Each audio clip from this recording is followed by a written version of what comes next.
You are now listening to Nexxlegacy Radio, a radio station for the people. All right, let's get it started. Welcome one, welcome all. This is Nexxlegacy Radio.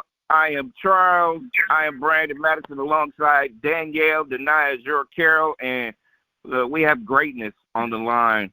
Haven't talked to this woman in more than a minute, but, you know, with a new song out and just music and more and touring and doing everything, I feel like it's a solid to be able to catch up, celebrate this woman's music once again, and just kind of see what she's been up to as well in the band and everything else. And you can follow her on social media at Climax Music. If you don't know how to spell it, I'll spell it for you. It's KLYMAXXMUSIC. And she is brought to you as well by Climax.com, where you can be able to check out the new single that's been out for a little bit.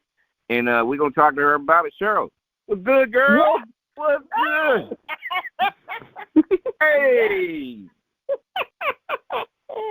Hey. It's been a minute. Well, thank you for the great intro and all the accolades, and thank you so much for having me on your show again. I mean, listen, I know you're gonna be down here in the Bay at Yoshi's at the end of the month. I know it's way too late, but I would love to be your hype man moving forward as you go on tour and all that good stuff. So I'm just saying, like, I mean, if you want me to come and give you an intro every single time you go on stage, I'm ready. Let's go. Oh, cool. Well, okay, can you do our intro to our show at Yoshi? Come on, girl, I got you. All right, cool beans. I'll see you there. I got you.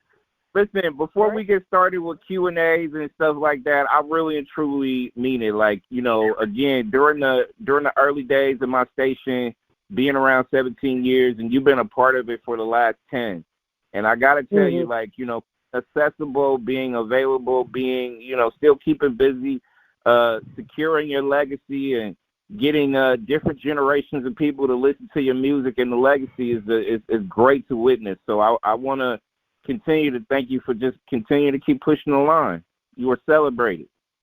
Oh, yeah, cool. I mean, I really am still enjoying, you know, what I'm doing the Climax Legacy music, and I really appreciate you, you know, continually to support me and all of this. And yeah, let's just have fun in life. How's that?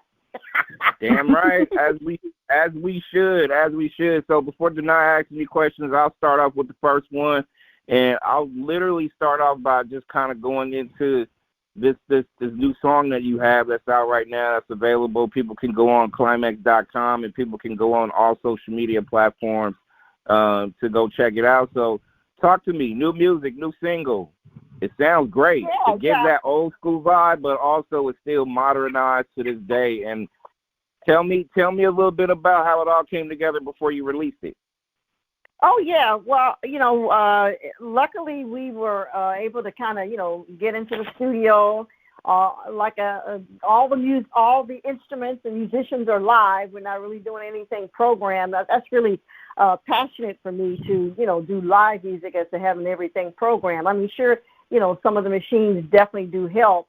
But, you know, we went into the studio and we had kind of a sultry groove that we were produced with one of the friends of mine, Fred Wiggins, and just kind of, you know, he had an idea for us, and our lead vocalist, Christy Malone, she wrote the lyrics to it, and just an idea of kind of, you know, the title of the song is called Love Me, because, you know, every once in a while we get so involved in our lives and doing this and doing that, you know, sometimes we forget that little element of, you know, somebody just being there and letting us know that we are loved. So it's kind of a sultry groove on that.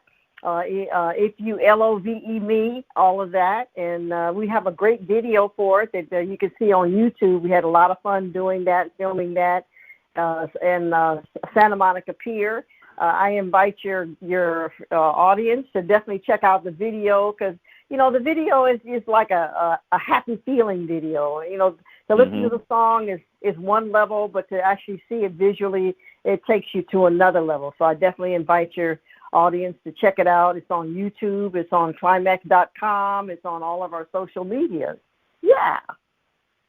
And Cheryl, that's the one thing that I got to tell you that I love about just the energy that you bring, just not just social media, watching your music and all that stuff. I know a lot of people remember, meeting in the ladies' room, I Miss You, Men All Pause, all that good stuff. But LOVE Me brings a certain level of enthusiasm. It's a good vibe. It's a lot of stuff that people should talk about more, but I don't know what people talk about. I know what people talk about these days, but we need to direct it more towards that kind of lane in terms of traffic and things like that. So what is the responses from not just your fan base, but people listening to you for the first time? I mean, how's that vibe been?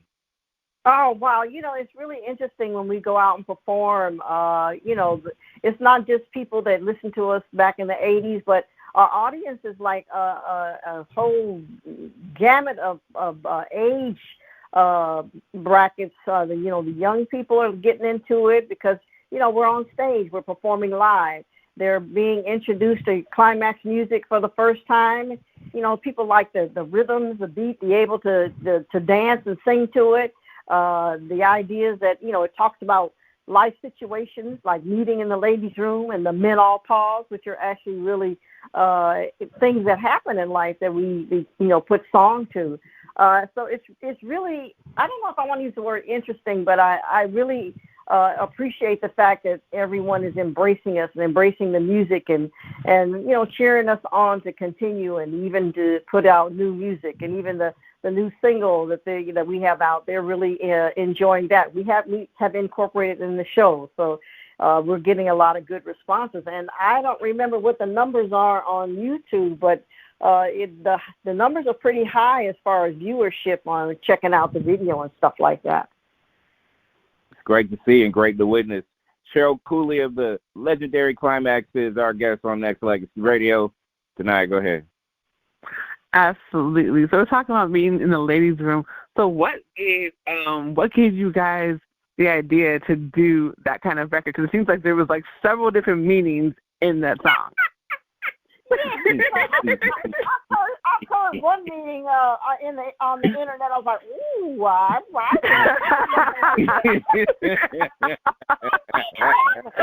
Yes.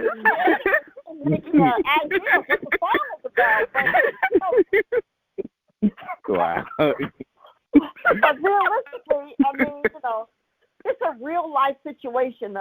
It was actually written by Midnight Star, who was one of our label mates at the time on Solar Records. And one of the guys from Midnight Star and his girl were out at a club and, having a good time. And one of the girls from Climax saw him and was all excited to see him and ran over and hugged and kissed him. And the girl was looking at her like, well, who are you with my man? So she got up from the table. She was mad, and she went to the ladies' room, and the guy was like, hey, that's a great idea for a song, Meeting in the Ladies' Room.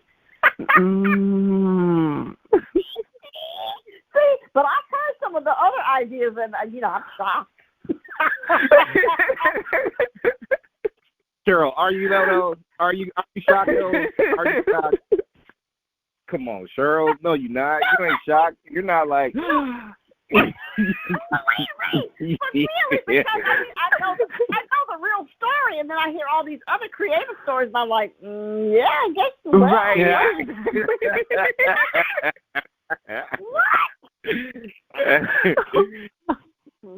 Hey, you got fellas, you got ladies, you got everybody like, just vibing with the sounds. I mean, you got a catalog that will last forever, and I think that's always a testament to the energy that you put into the songs that you bring up. And you mentioned something, and I gotta ask you because with Atlantic Star, you said they penned that song, right? They kind of put it together or whatnot, or helped you come along with it. Oh, you talking about Midnight Star? I mean, they actually wrote the song for us. Okay. Nice. Okay. Have you? Because I heard this story from Johnny Gill, right? He it was one of the interviews. He was saying something about when he heard the to me, still classic Boys to Men, off the classic New Edition album. At first, when he first got it, he was like, I ain't feeling this. It's just kind of, he was just like, nah. And then, he just never knew that it was going to kind of blow up to the way it got, where it's a still classic still to this day. Have you ever had songs or situations where you, like, once you get it, you're just like, I don't know if this is going to fly? Well, I think of it when I'm hearing it in the studio, we're mixing down and stuff. I think for me, my first thought is, I hope they like it. That's my first thought. Then comes the creative part, like, listen to that part there, listen to that part there. But see, as a musician, people aren't going to notice that, but that's my first hearing part of, different parts of the song. Now, whether or not it's going to be a big hit or not, you're always in question about that. And I have to say for myself, I'm shocked when people are resonating with the song so much that they make it a big hit. And I'm like, really? You like that? But I don't think I ever think of a song like, I don't think this is going to work, because I'm really depending on the other producers, record execs, other musicians, that they kind of have their ear more to the ground than maybe I do, and they can tell that it will work. I mean, when I go into the studio, I have to have someone else produce. I can't be the producer because I'm listening to it on a totally different level. I need to have an objective outside ear to say, this is going to work. I don't think this is going to work. I raise my hand. I'm not the producer. That's fact. I'm the musician. I'm going to play what comes out of my heart, what comes out of my hands. But I have to have an outside person. So I have to admit, there were a couple of songs. I mean, we've had 5 albums, and not every song was like, I like that. Or like, it's like, okay, if you say so. So I have to admit that I really depend on the producer to know what he's doing to make it marketable.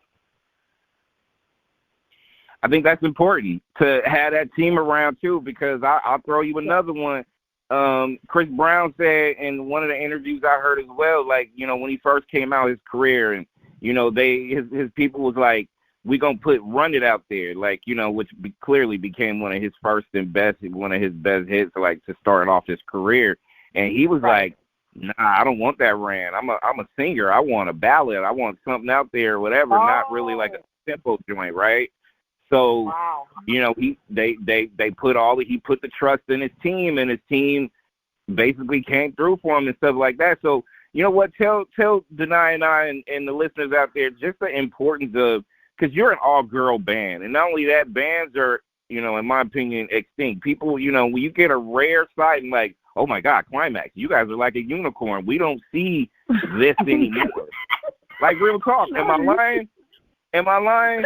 We don't see it. You're right. Don't see it. We don't see it like it was. Like, you could go through all the bands, Cheryl, and we don't see the vibe. Like, everybody has to have some trust in someone to be able to get this done as a unit. So tell the people how important it is, though. Well, yeah, I mean, when we get on stage and, for those who don't know, because there's even people that have heard Climax music, but they've never seen Climax actually perform. Because even if you see a video, they still think maybe, they're just pretending to do this. But to actually see us on stage, pick up an instrument and start playing, we have seen a lot of shocked faces. Like, wow, they're really playing. They're really a live band. And, we've passed through a few decades, I don't know, 2, 3, where people have stopped playing instruments. They're either just doing singing by track. We've even come through a point now where they've taken music out of school. So, new and upcoming instrumentalists are rare and few. So we do see the audience kind of shocked that, wow, yeah, like you said, the kind of unicorn thing. It's like, wow, That's creative. That's new. I never thought of something like that. They really are playing their instruments. And yeah, if somebody plays a bad note, it's a bad note. So yeah, we really are. Right. But I've been playing guitar since I was 11. This is all I know. And so I'm shocked when someone else is shocked because this is my life, but for them it's something new to see. Right. Right. But yeah, I mean, a lot of audiences, a lot of fans, new fans, they're really shocked that wow, these girls are really playing live instruments. They're playing real music, as they call it now, and so that intrigues them that much more to expand our audiences. Why do you think, Danaya, before you ask a question, why do you think that as shocked as we are, like come on, we running close to the same age of anything. So if anything, not just you guys, but I'm talking about Maze featuring Frankie Beverly. I'm talking about Earth, Wind and Fire. I'm talking about Gab Band. All these different bands where you see people and you see the performances. You have to have a single mindset of getting through your tracks as a unit. Why do you think there is a lack thereof now? Do you think people are just lazy now, or is it just they don't or can't do it like y'all did? Well, there's a lot of elements. First of all, like I said, they've taken music out of most schools. I'm not going to say all, but like when somebody, a kid gets an instrument, they learn how to play a horn, they learn how to play a violin. That's kind of not in the schools anymore.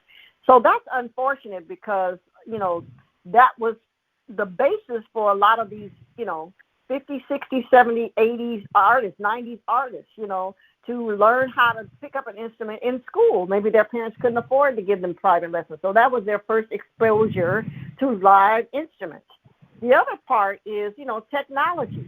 Why learn how to play an instrument that's going to take you 2, 3, 4, 5 years to play it, efficiently when you can get a computer or some kind of boom box or beat box or whatever they call them now, keyboard, to just push a button and make a beat, make a rhythm, and then put some other sounds on top of it. I mean, technology has made the whole process of learning a musical instrument extinct. Why do it the hard way when you can do it the easy way?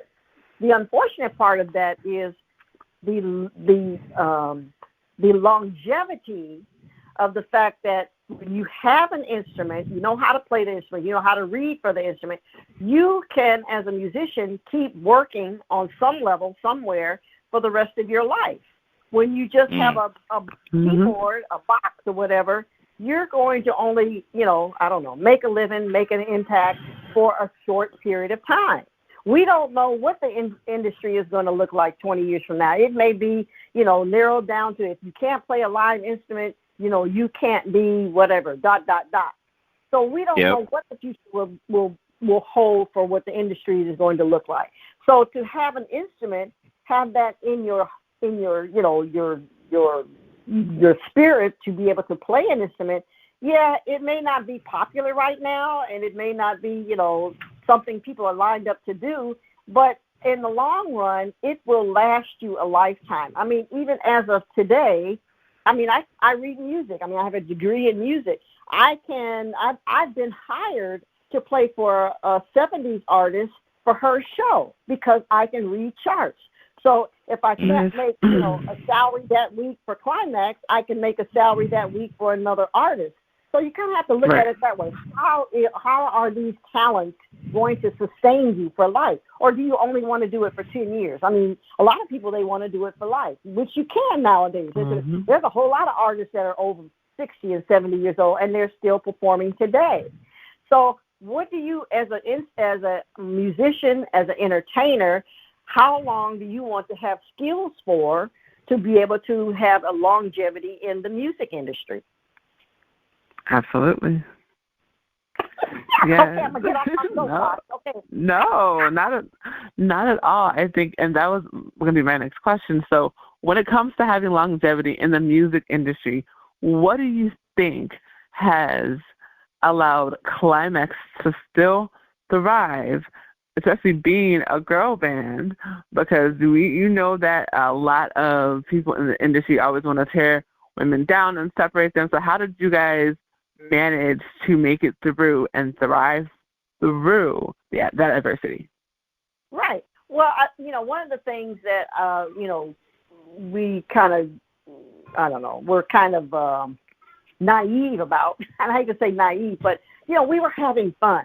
We, just like, oh, this was fun. We get to, play instruments and be on stage. We get to, be like a little music family.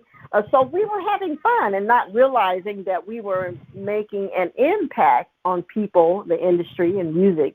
So I don't want to say we were, too naive, but we were just doing what was kind of naturally to do, to play instruments, have fun, get on stage. And with that, we made an impact. People still want to hear that music. Well, they still want to feel that energy. That's the whole thing. The energy of what we put out, as Climax, an all-female band getting on stage, people want to experience that. And I think that's really what has kept us going this long. The Climax Music Legacy, people still want to hear it. They want to see it. They want to feel it.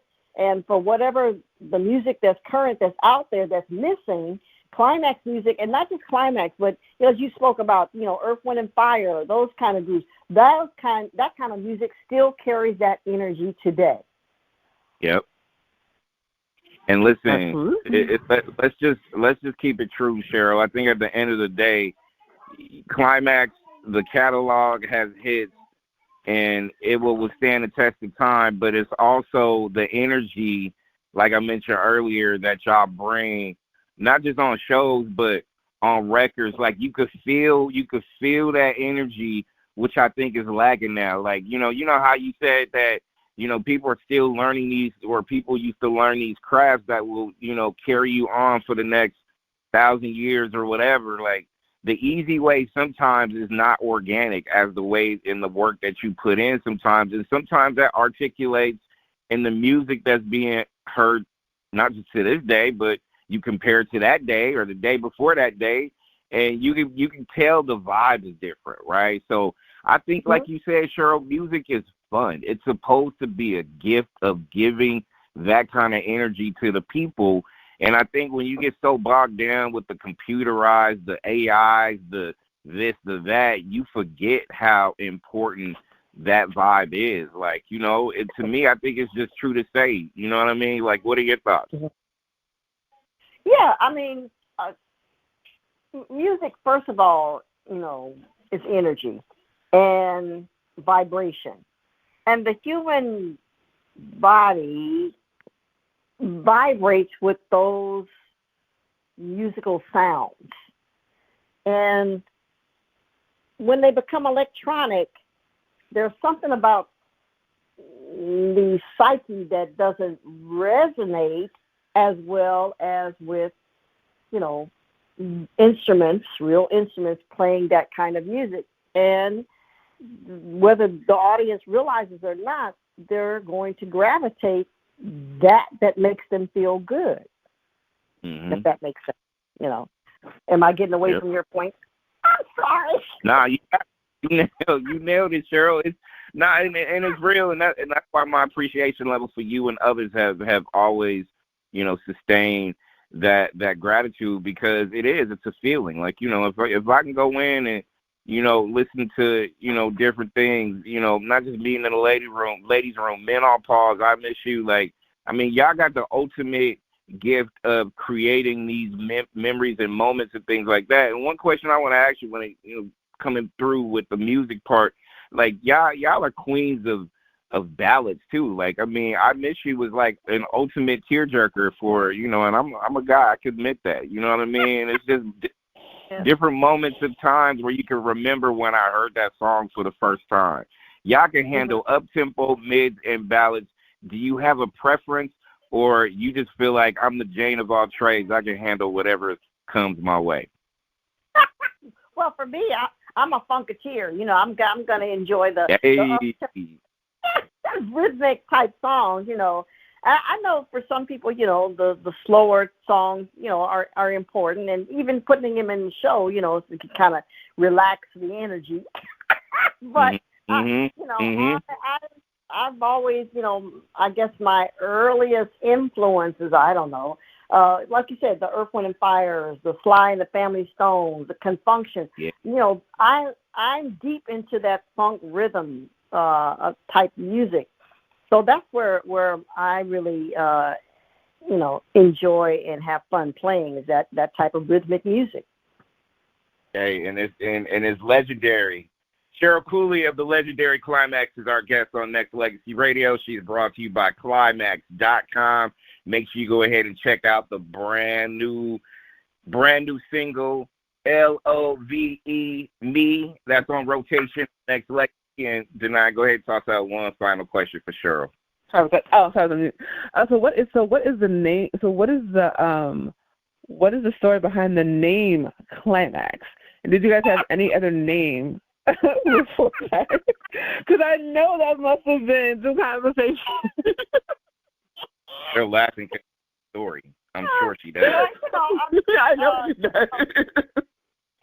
We were trying to think of something exciting, I mean, at that time, we started, I think Climax started, pretty much 1979. So, there were a lot of bands that were named like the so-and-so, and we didn't want a name, with the in front of it. We just wanted the band name to be like, bam, there's the name right there, bam. So, we started kind of with the words, what would you call an all-female band? I don't know. You try to kind of think of something, and somebody said, ooh, what about Climax? And we are kind of like, what? So it's like, well, let's change the spelling. Let's do it this way, so that way it's not so obvious. It's like, okay, let's try that. But, fast forward from developing the name, when we were on tour in the 80s, there were actually some radio stations in the Bible Belt that would not say the name of the band on the air. They would say, and that C-word group.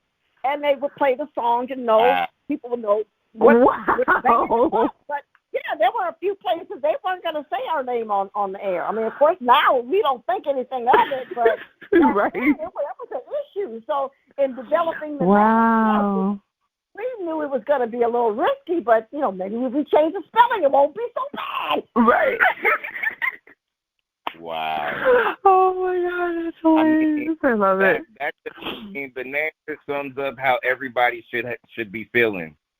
Just saying. That everybody should be at a climax and whatever, however you want to put it. You are watching. I mean, if I was to say, hey, somebody was to tell me, hey, do you want to climax every day? The answer would clearly be yes. Yes. Yes. Just saying. I'm going to be quiet right now and let you talk.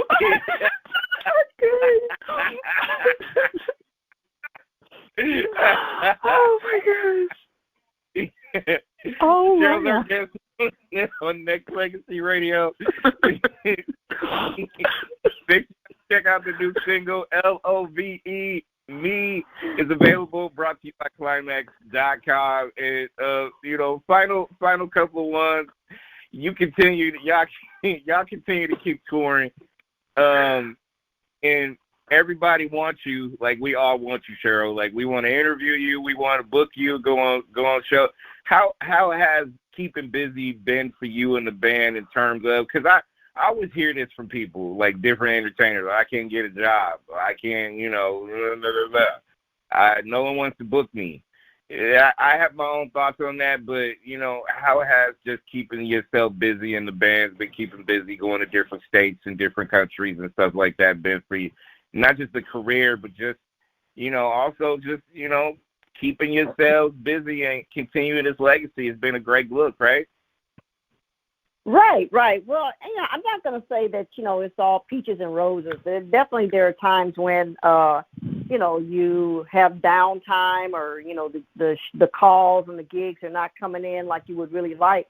I mean, realistically, there, when you think about it, you have not only, the old school artists out there, but you also have, new artists out there. So the field is definitely, challenging.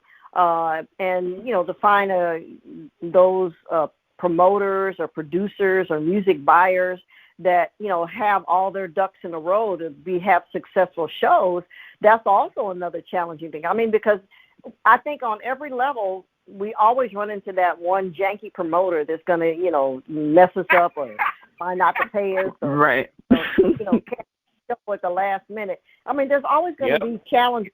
Yeah. And I mean, it's a business where there's always going to be challenges as a business. Music is a business. Performing music is a business. Mm-hmm. So whether the ducks in a row are not on the promoter side, the venue side, the musician side, if everybody doesn't have their, their stuff together, there's another word we want to use there, but everybody doesn't have their stuff together, something is going to fall apart. So I always say, first of all, as an artist, make sure you have your business together. Make sure you have, your, your bank accounts together, your management together, know how to read contracts, even if you're not a lawyer, at least have the savvy enough, to kind of, understand it on a basic level. Because, when you sign something and you agree to something, there's a binding legal document there that you're going to have to fulfill.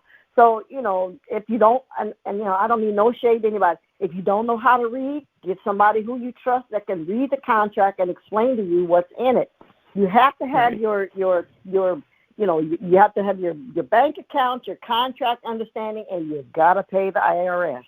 There are so many horror stories of people that think they can get away with not taking care of the government, but you're going to have to tell them at the end of the year, why all of a sudden you can afford this Lamborghini. Right, exactly. Yep. So and then overnight they take it away, and you wonder why. Right, exactly.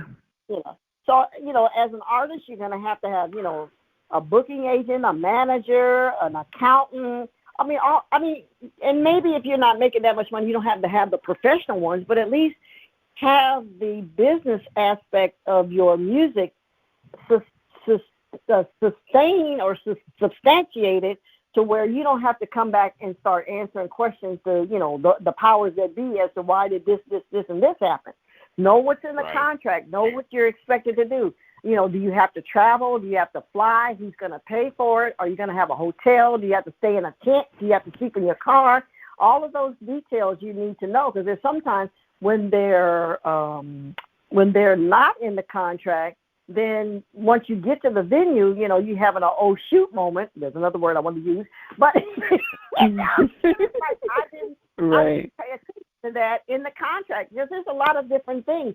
Go on the internet and see, what a standard contract is supposed to offer on both the, the buyer side and the performer side, just so you have an idea to know, what's supposed to happen. Are you going to have backline? Backline means, the drums, the amps, and the keyboards, because if you got to get on a plane, you can't carry that kind of stuff on the plane. So is the promoter, the producer, the buyer, are they going to supply that, or do you have to rent it once you get to that town?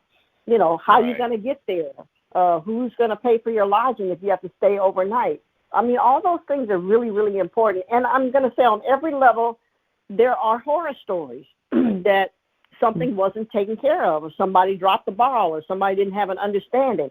There's a lot of information on, YouTube and the internet that can teach you these things, but you also have to be very careful, because some of the stuff I've heard, on the internet is like, where did they even get that understanding? You really have to be careful. Get your information from multiple sources so you can have a better understanding of how you're supposed to be treated once you get out on the road, once you get out, your comfort zone and have to go perform somewhere, like Paducah, Kentucky. Do they have a limit card? So, right. From one point to another. I recommend all artists to have insurance, liability insurance, so that you're covered. So if something happens, I don't know, and a show doesn't happen or whatever the case, that you're not sued by somebody. Or if somebody gets hurt at your show, you're not sued by. There's liability insurance that you can buy on the internet. shop around, find out what you can afford. A lot of these casinos, when they want to hire you, they'll ask you what is your insurance policy. It's a now thing, to have that for entertainers, even for DJs. They even have that. When they're going to a venue that that they're going to DJ at, they want to make sure in case somebody gets hurt that they're not going to be the only ones that get sued. Is basically what it is. So right. You really have to have all those things in place so that when you go out and you tour, you would go out and you do what they call a one-off. You're just going to do one show, that you're covered, not only, financially, lodging, transportation, production on the stage, and you can get back home safely.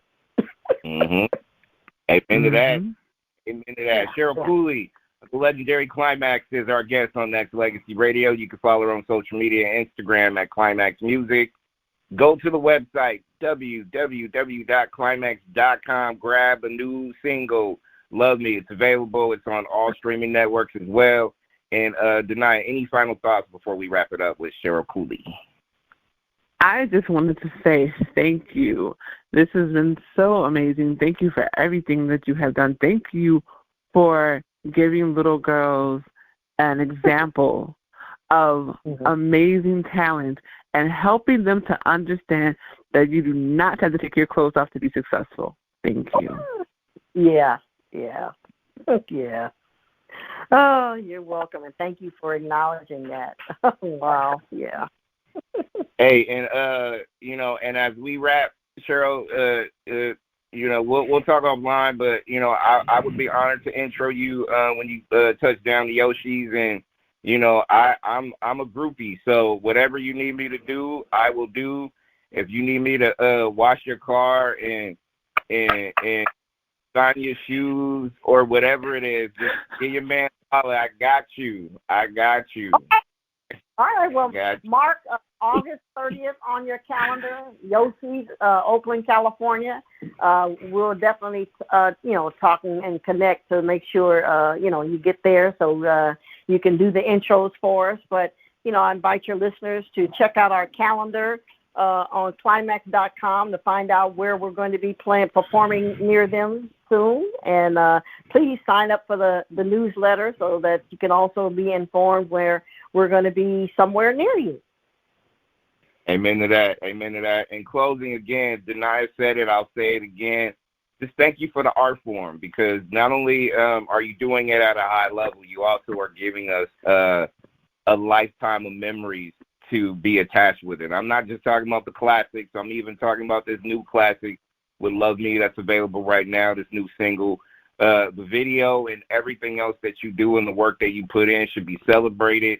And not just being on rotation, your music and your legacy on Nexxlegacy Radio, but to celebrate it throughout all social media and all different parts of the globe. So, Cheryl, I can't thank you enough.